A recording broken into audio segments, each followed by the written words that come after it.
भगवान विष्णु शेषनाग पर लेटे लेटे ऊब गए। उन्होंने धरती पर सैर करने का मन बनाया। जैसे ही विष्णु जी यात्रा की तैयारी में जुटे, देवी लक्ष्मी ने उनसे पूछा, प्रभु आप इतनी सुबह सुबह कहां चल दिए? विष्णु जी बोले, प्रिय मैं धरती लोक पर घूमने जा रहा हूं। लक्ष्मी जी ने कहा, प्रभु क्या मैं भी आपके साथ चल सकती हूं? विष्णु जी बोले, एक शर्त पर तुम मेरे साथ चल सकती हो।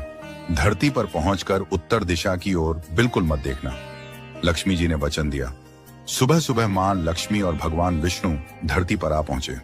सूर्य देवता निकल ही रहे थे। चारों ओर हरियाली ही हरियाली थी।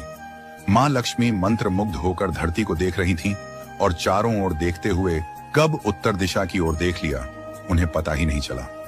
उत्तर दिशा में उन्हें एक आकर्षक बगीचा नजर आया जहां बहुत ही सुंदर फूल खिले थे।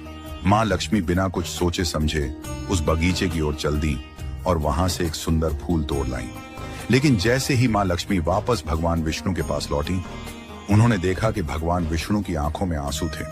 विष्णु जी बोले, कभी भी किसी से बिना पूछे उसकी कोई वस्तु नहीं लेनी चाहिए।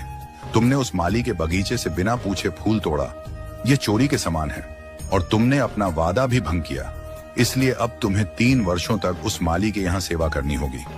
उसके बाद मैं तुम्हें वापस बैकुंठ बुला लूंगा। मां लक्ष्मी ने सहमति दी। उन्होंने एक छोटी बच्ची का रूप धारण किया और उस बगीचे के मालिक राघव के घर पहुंची। घर क्या, एक झोपड़ी थी। राघव की पत्नी, 2 बेटे और 3 बेटियां थीं। किसी तरह उनका गुजारा चलता था।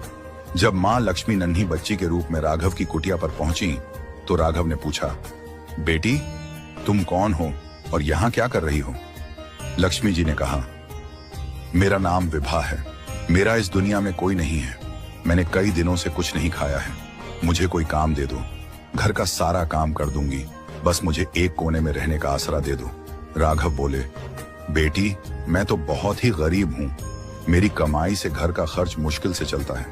लेकिन अगर मेरी 3 की जगह 4 बेटियां होती तो भी मैं गुजारा कर लेता। अगर तुम मेरी बेटी बनकर जैसा रूखा सूखा हम खाते हैं उसे खा सकती हो तो आ जाओ। इस प्रकार राघव ने मां लक्ष्मी को अपनी बेटी बना लिया और वे 3 वर्ष तक वहां रही।